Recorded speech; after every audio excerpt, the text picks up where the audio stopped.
What's up, everybody? Welcome back to the Properties and Pour Overs podcast. My name is Adam Colburn, and today I have a very special guest, my buddy Michael Miller. How's it going, Mike? What's going on, man? Happy to be here. Absolutely. Thanks for coming on. So, just to introduce yourself to the listeners, can you tell us where you're located in the country and what your business looks like currently? Yeah, well, I'm currently located in Seattle, but home base is Northern California. I am a real estate investor. We have portfolio in California, Washington, Michigan, Ohio, and Texas. Wow. Um, yeah, we're a little spread out, and that's what we do, man. I love it. I love it. And so, are you primarily a buy and hold investor? Are you flipping in multiple markets? Are you wholesaling? Like, what's your main strategy as your for your real estate investing? Yeah, I mean, I'd like to be a buy and holder exclusively, but obviously it Okay. costs money to run Sure. a company. So, Totally. so we do some flipping in multiple markets. I also build custom homes, like ground up development, custom homes out on the coast of California. So that Okay. helps. So Awesome. yeah, we've got our hands in a few things. Wow, that's amazing. I love that. What does your team look like? Are you guys pretty lean, just like family run company, you and your wife, or maybe a couple acquisitions people? Or are you pretty built out with all these markets? I imagine you have some people underneath you.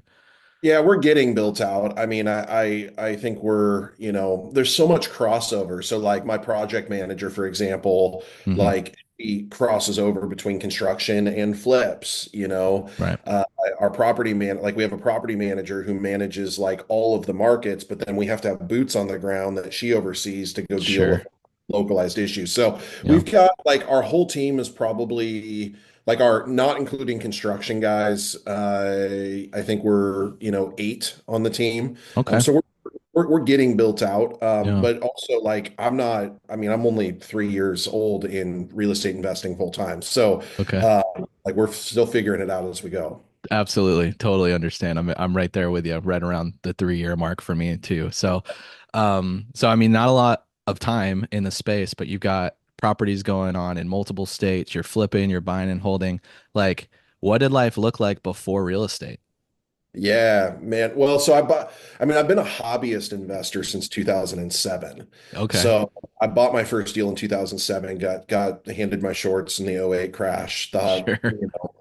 I went from the coolest. I was 19. I bought my first deal. Oh, And wow. then 6 months later, I bought it for $250,000. 6 months later, the exact same house next to mine sold at auction for 50 grand.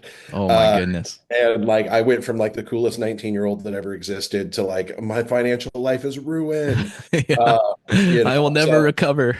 I'll never recover. And I sold that property 10 years later to the month for Wow. $2,500 more than I paid for it. That's Uh, crazy. and it's a crazy story. Everybody told me to let it go and short sale and foreclose, and I just chose to keep it. And I'm glad I did, not because I didn't lose money. Of course, I lost money, but Hmm. uh, it taught me if I wait, I win. And Sure. so, like, that was my real estate experience. But all along the way, I come from a corporate America background. So I Okay. was Bank of America. I was a VP for Bank of America. So I had the W-2, and that's where I spent the majority of my life. I took a little hiatus in the middle there. My wife and I went into full-time like missions ministry work. Very cool. Did a 4 year stint and started a nonprofit. But the majority of my professional background is banking. Okay. I grew up at Bank of America. Wow. That's awesome. And I feel like that's pretty, like, compared to other industries, that's a pretty easy transition because you're looking at loans, or I would assume, like in some capacity, depend VP of banking, like it's pretty high up. You're seeing some of that, like how the finances are being moved around, and obviously a lot of the capital is in real estate, and so that might have Well, kind of scratched that itch for you. yeah, it's funny because I feel yes, I mean the pivot was easy just because the money made sense, right? Sure. But the funny part about it is like how much of the Kool-Aid that I didn't even know I drank. Yeah. Like I was Mr. Bank of America and I didn't realize like the bank isn't even playing by the rules that they're teaching us to play by, you Right. know?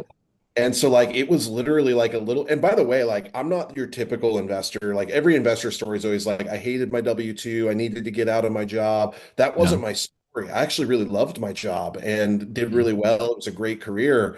But I remember where I was sitting in my living room. My daughter had just come home. Our kids are adopted, and so we had just gotten our daughter, and I remember this light bulb went off in my head. Like, no matter how much money I make here, like I'm still trading my time for it, Yeah. and I'm not building anything I can give to my kids. And it Mm. was literally like like the Matrix, like red pill moment for me. Yeah. And literally 4 months later, I was out of the bank full time doing what I'm doing. Wow.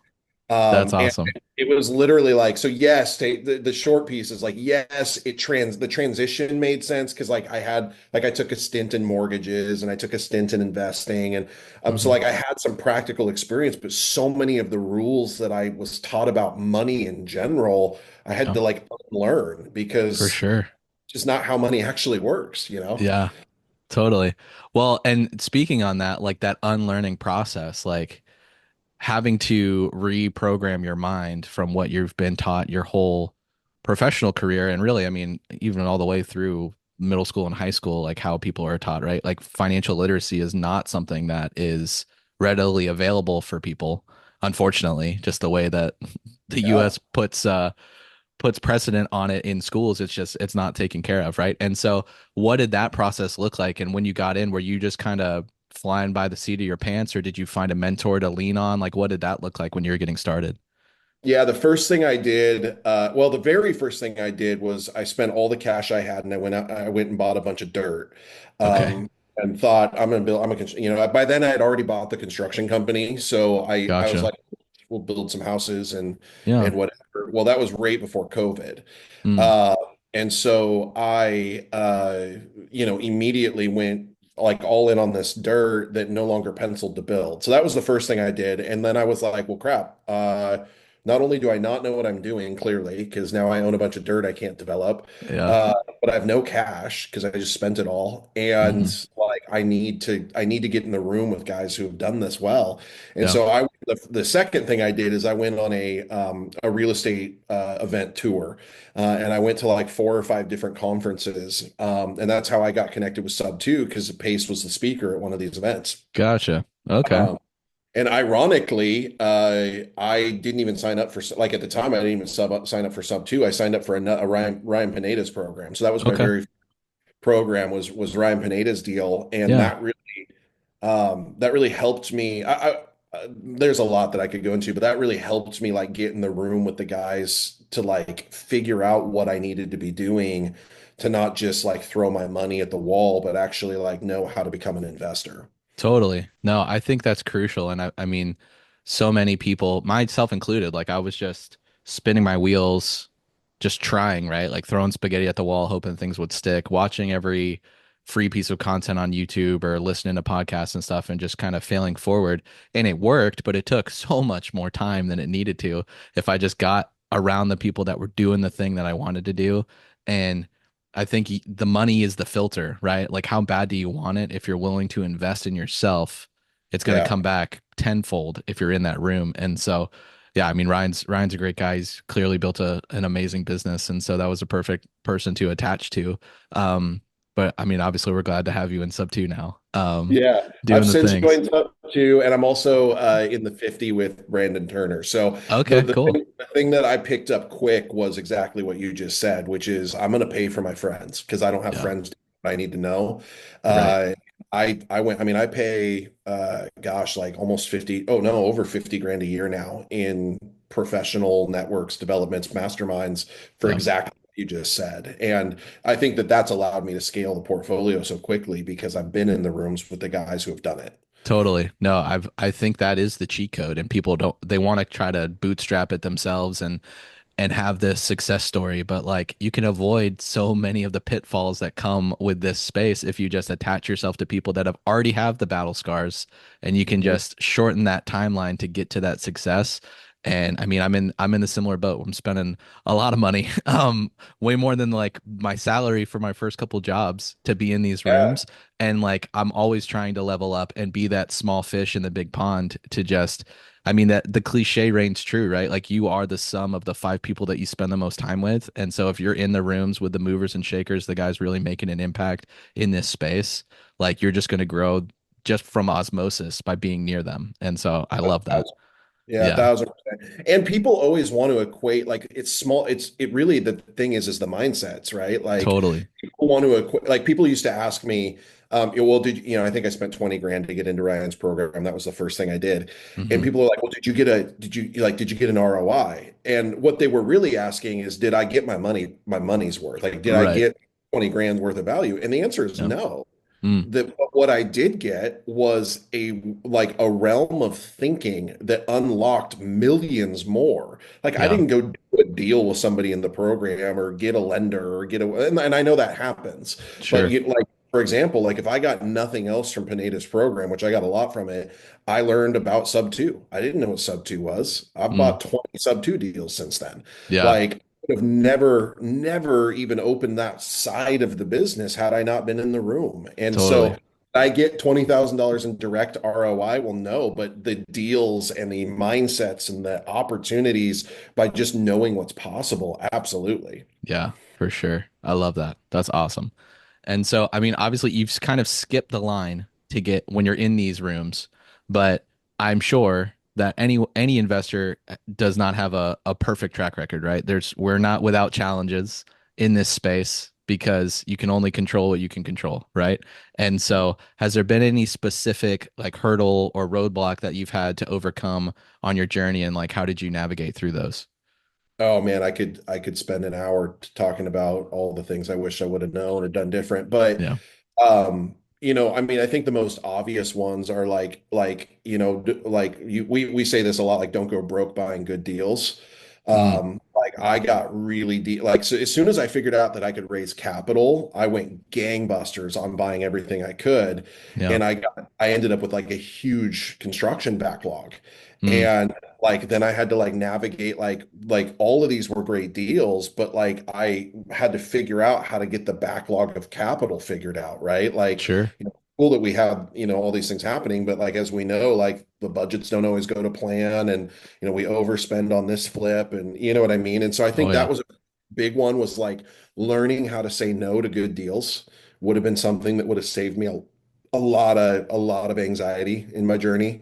Sure. And it's worked out, thankfully, but it's been a problem I've had to figure out how to solve. The other one that I learned really, really hard lessons on is just the woes of investing out of state. Mm, Um, I mean, about half of our portfolio isn't where we live. yeah. I learned really quickly like why that like what how to make that work because I believe in it still. Like I think you can still make a lot of great money investing out of state, but Sure. I was naive to the challenges. I had a contractor take me to the ringer. Hmm. I ended up in court with him over it. Oh Uh, man. I had, we've had vacancy issues. I've had appraisals go so bad because we bought a property on the one street. We didn't know it was the one street. Right. Uh, Yep. so like I've had all of those things and I've just learned that like for me, like with the out of state investing, I go like I don't go into a new market unless I'm prepared to buy a half dozen or more properties there because I need the economy of scale to be able to like successfully manage the issues and the process that goes with them. So like Absolutely. it's so hard to get a handyman to go solve a quick problem when you've got one rental in some podunk town. Uh, Totally. Yeah. but when you've got a dozen of them and you've got a guy that you work with, like they pick up the phone. And so, Totally. those were things I just didn't know until I didn't know. Yeah. And Absolutely. so those are a few examples. But yeah, man, I've gotten bad, all of it, everything that can go wrong, I've experienced. I'm sure of it. Yeah. Totally. Well, I mean, I think that that one piece of advice is great is like having the discipline to say no, even though when the deal looks great. Oh, yeah. And yeah. And not getting overwhelmed by the fact that like it's not going to go to plan. Right. Like I've Pace talks about this a lot, but I've become like if I have my PhD in anything, it's this like almost delusional belief that I can solve any problem. Like Yes. I no longer believe in my process or Right. my like pro formas. Like I just Yeah. believe it is going to go wrong Yes. and I am uniquely equipped to solve that problem. And the Recklessly optimistic. yeah, Yes. and I probably struggle with some of the optimism element of it. I'm more air on the like it's all just going to go to hell and like but the optimism is in my ability to clean Yes. up. I am the superhero. I will fix this I regardless. will fix this. And that's how Yeah. I raise cap. I mean, I think that's why my investors trust me because they, Hmm. at the end of the day, like one of our core values as a company is our investors don't lose money. I don't care if I lose money. My investors don't lose money. That's not, it's Absolutely. like, it's this like core value that like we will make it work, Yeah. even if it doesn't work the way we thought, you know? And I Right. think as a new investor, like screw the knowledge, screw the practical training, like getting to the belief, the sooner you can get to the belief that it's going to go wrong, but you're uniquely equipped to fix it, the more successful you'll be for sure. I love that. That's so good. I feel like we're incredibly similar in that regard Yeah. because I'm, yeah, constantly like, oh, we'll figure it out. We'll figure it out. We'll figure it out. And I mean, eventually you do, right? You just keep going. You can't lose if you don't quit. And so Yeah. it's just you That's build up that exactly it. resiliency and I'll be stubborn as all get out, but it will work. It might take longer than I want, or I might have to have a difficult conversation with our lenders or partner or whatever, but like we are going to see it through. It's going to happen. And at the end of the day, we just want to do good business, right? Right, wrong, or indifferent. We want to do right by the people that trust us. And so that's huge. I love that. Okay. Well, so like you've been in the space for a little bit, but you had this big corporate background, right? Within like the golden handcuffs is what a lot of people call it, right? Like trading time for money. Like, what do you think was that pivot to like, I want to become an entrepreneur? Do you think it was like bringing your daughter home, or did you have that like innately inside of you that was just kind of laying dormant back in like high school and college, and then you just kind of fell into the banking stuff? Like, kind of elaborate on that. Like, how did you become the entrepreneur that you are? Dude, it's a really interesting way to ask the question. Because I immediately had an answer, and then when you said, "Was it laying in you dormant?" That was an interesting spin. Yeah. Because I think at some level, yeah, it was. Like Hmm. there was always this part of me that had the hustle and like needed, and that's effectively how I was successful in banking. You know, I started when I was 18 years old and had a tremendous amount of success because I treated it like it was my company. Like Yeah. I was the CEO of my own domain, even though it wasn't my company. You know what I mean? And so Sure. I think yes, it was always in me, but I never had any interest in leaving it because I loved it. And I got, Yeah. and frankly, like to be honest with you, it's way sexier to show up in a boardroom with the VP title with a bunch of suits that think you're smart and Yeah. like than it is to roll onto a job site with guys, you know, shooting nails at each other and like you know what I mean? Totally. Like Absolutely. Yeah, the optics I of that is much different. Yeah, for yeah, like sure. I do not look nearly as cool as I once did, at least in professional circles. And so, but Sure. I'm worth more money than I could have ever been. Yeah. And and it's such an interesting paradigm. And I will tell you though, definitively, like the light bulb switch was my kids. Hmm. Like it was when and I didn't even know it at the time. It was like around the time my daughter got home and I just something inside of me went, this is everything I do is no longer about me. Hmm. And again, the bank was good to me, man. I got nothing but love for Bank of America. And if you've been screwed by Bank of America, I apologize. But like they were so good to me and it was Yeah. such a good experience. But like there was nothing they could offer me that I could give to my kids. Right. And it was for me, and everybody's motivations, everybody's why is different. But I literally woke up one day and went, I could make millions of dollars working for Bank of America and still not have anything meaningful to give my kids. Wow. And that was the shift for me. And you say golden handcuffs, like in my world, it was real because they would give us performance stock options that were vested over 4 years at a time. And Yeah. so I had money that I had to say, just give up in Right. order to make the decision to walk away. And I've never even thought about those dollars. It's been such a good choice, you Yeah. know? I love that, dude. That's amazing. Again, very similar. Like it was my second child, my daughter. She was about 2 or 3 months old is when that similar like light bulb went on for me. And it's like there's just so much more that I can provide for them. I will like the life that they deserve. I can't provide in my current state, and I need to go and chase it. And building that legacy, right? Like we want to Yeah. leave something for them so they have a better starting point than we did coming out of school or whatever, right? Like all Yeah, love and to our parents, but like we can always have a hand up, right? I don't want to give it to them and not a hand out, but build that foundation where they can go and do even bigger and better things that's exactly on their it, own. man. And the reality is that like the money is just such a small part of it. Like For sure. my story is different because I could have left my kids money staying the course, Right. but my if all my legacy is chopped up to is some dollars, then like I feel like what's the point? Yeah. Like I want to build something for and with my family, and I want to leave, to your point, like I want to leave them something that they can, and who knows, my kids may decide that they hate everything I do and, you know, go Sure. become musicians or something. I don't know. But Right. like the point is that they will have the opportunity to move into something that they can carry on if they choose. Absolutely. That's so good. I love Yeah. it. Very cool, man. Well, I don't want to be remiss without talking about your community. I know that you're building a community, and I'll give you a couple minutes to kind of platform that and talk about it, what that looks like, who you're kind of catering to, and just let the listeners know so there's another resource out there that they can kind of glean some of this information from you. Yeah, I mean, we started a community. A passion of mine has always been to help people learn how to do money different, to get to that financial literacy piece. And so we started a community we called it Dead Presidents Club. It's this kind of tongue in cheek, like money's not, our slogan is money's not scary. It's just a bunch of dead presidents. I love it. And it became kind of a real estate centric thing because I'm a real estate guy. And Of so we do course. a lot of real estate, a lot of creative finance. But the reality is like I've got no interest in, Pace has already got the corner market on the market cornered on creative Sure. real estate. Yeah. Uh, we just want to help people break out of the rat race and learn like I joke coming into this game, you probably can relate. I joke often that like I'm going to write a book and it's just going to be called I Can't Believe That's Legal. Yeah. It's like there's so much to know about money that Yeah. is like unbelievable. And so our community is online. You can search it, Facebook. It's just Dead Presidents Club. It's free, and we do weekly calls with industry leaders.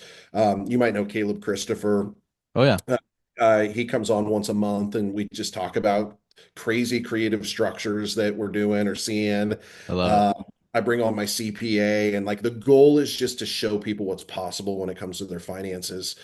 So yeah, if anybody wants to join, it's totally free. They can find us on Facebook, and we got a couple thousand people in there just hanging out, trying to change the world $1 at a time. That's super cool. I love that. Well, awesome. I really appreciate the time, Michael, kind of sharing your story. If somebody's watching this and they're working in the markets that you're working, right? Maybe they're wholesaling, they have deals that they could bring to the table. Maybe they want to partner with you in doing a flip, or maybe they got some money that they want to invest. Like, what's the best way to reach you? Yeah, well, if you got money you want to invest, you got to get to Adam Colburn because I'm pretty sure that he's got a good use for your money. And Appreciate if that. yeah, if Adam doesn't, then I guess I'll find a place to put it. Love it. Uh, yeah, obviously you can find us on social media. Miller Time Me is my social media handle. You can DM us or you can email me directly, Miller at teameverland.com. It's like Neverland, but no N. And that's my direct email. I can forward you to our acquisitions team if you've got deals or if you just want to connect. Man, I just got off the phone right before this call with a guy who I knew 4 years ago from Ministry Land, and he just hit me up. And I got on the phone with him. He's like, dude, I'm just struggling like to figure out how to like make my money do what I want it to. And I just Yeah. chatted with him I just love that stuff, man. Like no pitch, no program, just let's figure out how to really do money different and if there's synergy and we can do deals, cool. Yeah. But if you just need help, like reach out. Let's stay Yeah. connected, see if we can help. That's so good. I love it. One last question for you, Michael. If you were talking to yourself, right? You're right about to take the leap, jump into the space. And you kind of did it already, right? With jumping into mentorships and stuff. But if there was one piece of advice that you could give your younger self or somebody that's brand new in the real estate game, what would that one piece of advice be? Action is better than information. Mm, Like moving and doing is always better than waiting to learn it. And you are absolutely like get over the fact that you're going to take the hits. Like that's like there's no avoiding that. I'm not Yeah. saying be responsible, but I'm simply saying like so we hear it, we always call it analysis paralysis or decision fatigue or all of these different like slogans for it. Right. But the like you ultimately just have to jump out of the boat and see if the water's going to hold you up. And half the time it doesn't. Yeah. And like that's okay too. And I tell people this, I can't give you my experience, but I can lend you my courage. And my courage says it's going to be okay. And so like just go. Like go if you're sitting on the sidelines and you're waiting and you've consumed all the content and you've watched all the pace videos and you've listened to every Atom podcast, like it's time to do something. And just Yeah. I don't care what it is, just do it. Right. And so that to me is like the thing I would leave a new investor is action is always better than information. That's so good. I love that because that is the biggest stopping point, right? You learn and learn and learn, but it's just it's entertainment at that point, right? It's not even education if you don't go and implement it in your business and at least try because you're never Yeah. going to learn unless you get out there. Like I think it's a book. It's like you can't learn to ride a bike in a seminar, Yeah. right? Like, and Exactly. I tell people that it's like you didn't learn how to ride a bike watching a YouTube video. You have to go out and skin your knee. Like that's just it's inevitable. The only way to learn is to do that. And so like that's so good. I love that. Well, Michael, I really appreciate the time. It's been great to chat with you and learn about your story, doing some big things, and I'm excited to see what you do coming here in 2025. Appreciate the time again. Likewise, man. Thanks so much. Absolutely. Well, thanks so much, guys, for watching and listening. Make sure to like, comment, subscribe, all that good stuff. And until the next episode, I'll catch you later. Peace.